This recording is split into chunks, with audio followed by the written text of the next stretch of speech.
I'm excited today because we're going to be talking about starting your own garden starts. It all begins with your seedlings.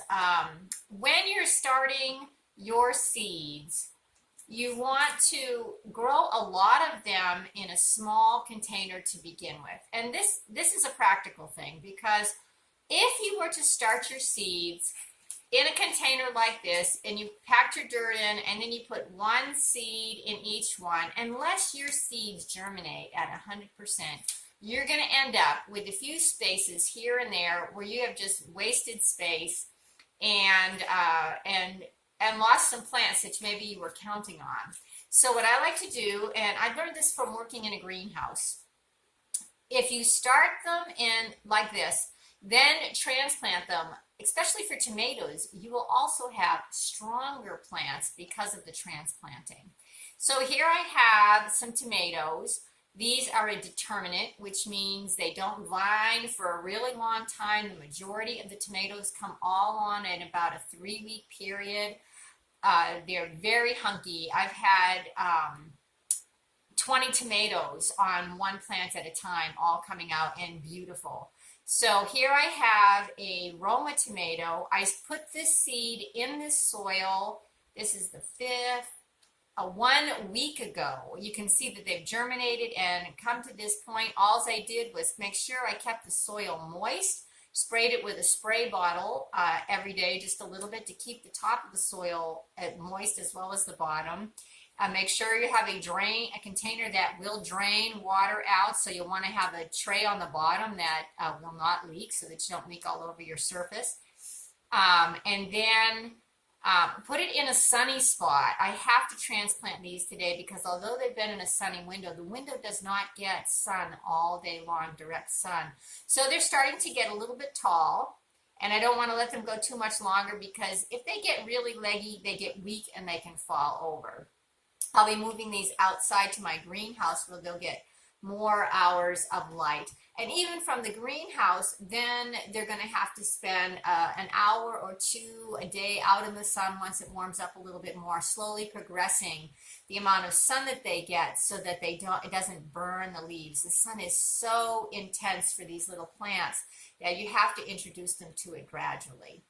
So when you start your seeds, moisten your soil, pack it in, and then put your tomato seeds about 1/4 inch deep, and then just put, it's easiest if you just put a dry sprinkling on top about 1/4 inch deep, and then go ahead and spray it with your spray bottle. That's the easiest way to get an even distribution of your potting mix over the seeds.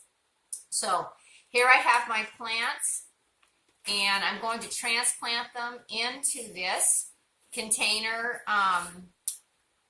It wouldn't hurt as they grow to even transplant them into something a little larger again. The beauty of a tomato plant is every time you transplant it, you transplant almost up to the leaves, and all of this stem will sprout roots, which will help to sustain the health of the growing period. So tomatoes do very well when they're transplanted often. So let's get started. I have some potting mix here. You could make your own with a fine peat moss and some vermiculite and a little compost or fine compost. And then I'm just going to go ahead and wet it a little bit. Now your hands are going to get dirty. Sometimes I use gloves to do this, but today we're just going to go for it and just mix this all up. We want it to be moist. It does not need to be dripping. All right, so here we have it. Now I'm going to take my planting cells and just put our soil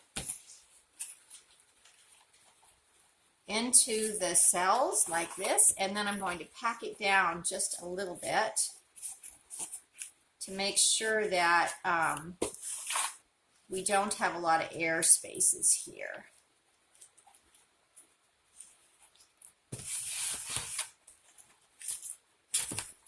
And this is exactly the way we would do it in a greenhouse, a commercial greenhouse, at least the one I worked at. Okay. So we've got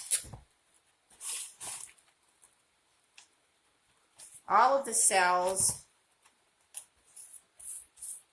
with our potting medium in there. And, you know, don't scrimp on your potting medium. Your plants need the very best start they can. And if you buy an inexpensive potting mix, you might be getting something that has big pieces of bark in it, or just is not a good quality. Maybe it has poor proportions of the ingredients that are not going to be that healthy.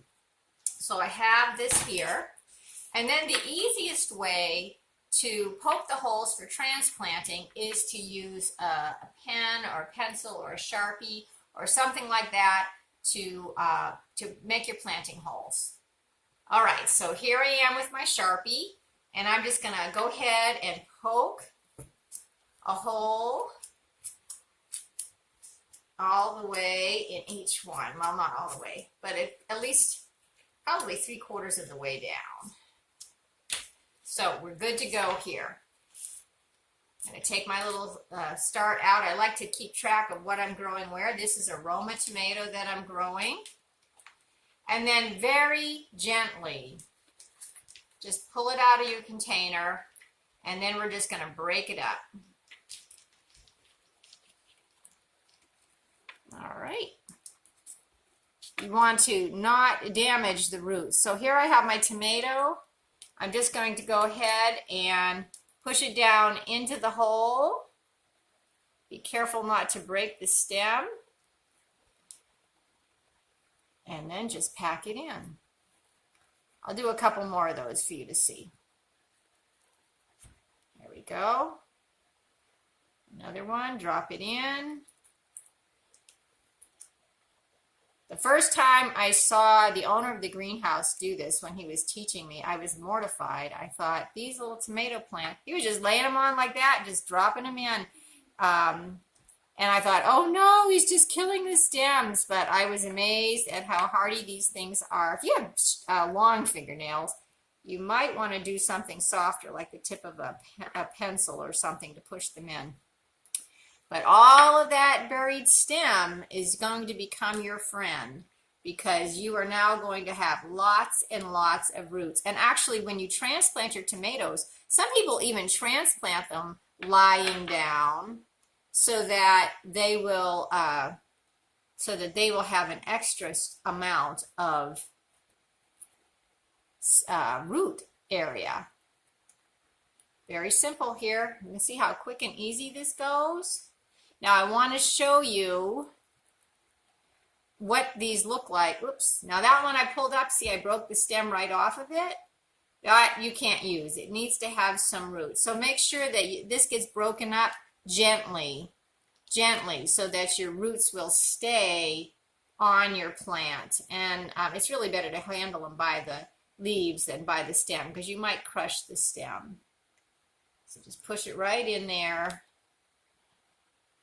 It's always good to show some mistakes, because I'm sure everybody makes mistakes at some point.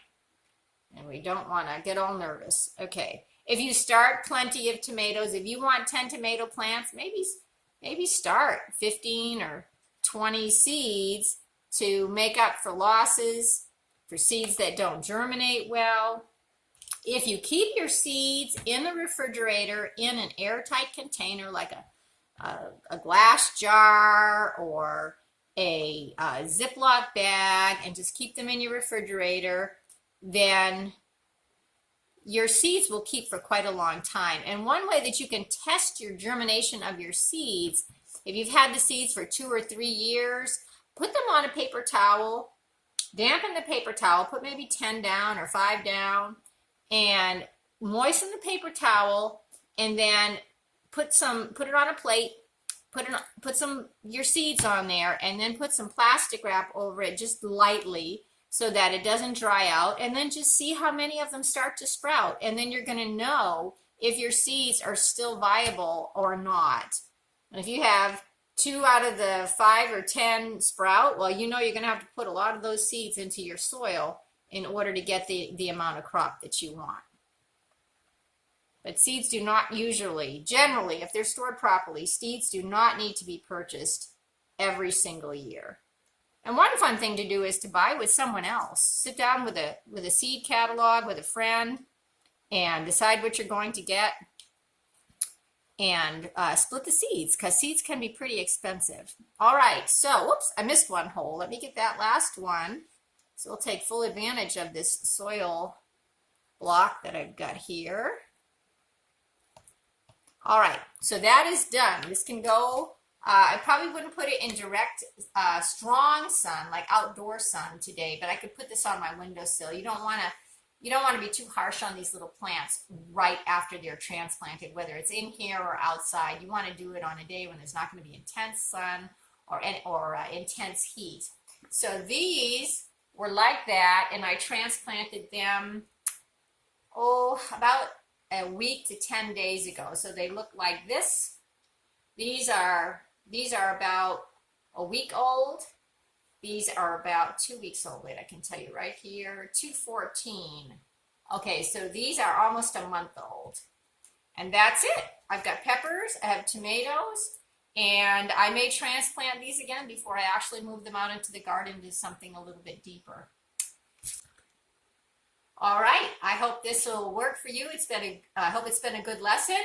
And if you're like me, I love gardening from my head to my toes because I believe we were all created to live in the garden.